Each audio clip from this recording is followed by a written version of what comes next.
এই টেপি, হ্যাঁ কি হয়েছে মা? তোর ব্যাগ থেকে আমি এই গোলাপ আর এই চকলেটটা পেলাম, এগুলো তোকে কে দিয়েছে? এগুলো মায়ের হাতে কি করছে? হ্যাঁ, কাল স্যার আমাদের এক্সাম নিয়েছিল আর আমি ওই এক্সামে খুব ভালো রেজাল্ট করেছি, তাই আমরা যারা যারা ভালো রেজাল্ট করেছি স্যার আমাদেরকে একটা করে গোলাপ ফুল আর একটা করে ক্যাডবেরি দিয়েছে মা।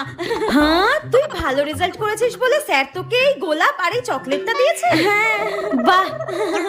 ওই দেখ, বলতে না বলতে তোর স্যার ফোন করেছে। দাঁড়া দাঁড়া, ধরি ধরি। যেখানে বাঘের ভয় সেখানেই সন্ধ্যা হয়। স্যার ফোন করছে কেন? হে ভগবান বাঁচাও। হ্যাঁ স্যার বলুন। টেপি 2 সপ্তাহ ধরে পড়তে আসছে না কেন? টেপি 2 সপ্তাহ ধরে পড়তে যাচ্ছে না? কিন্তু স্যার, কালকে তো আমার মেয়ে টেপি আপনার কাছে পড়তে গিয়েছিল। আপনি সরস্বতী পুজোর দিনও এক্সট্রা ক্লাস নিয়েছেন, পড়িয়েছেন। আমার মেয়ে ভালো রেজাল্ট করেছে বলে আপনি ওকে গোলাপ ফুল চকলেট দিয়েছেন, তাই না? কালকে তো আমি কাউকে পড়াইনি। ঠিক আছে, আপনি রাখুন, আমার মেয়েকে আমি দেখছি। টেপি তুই আজকে শেষ আমার হাতে, তোকে আজকে আমি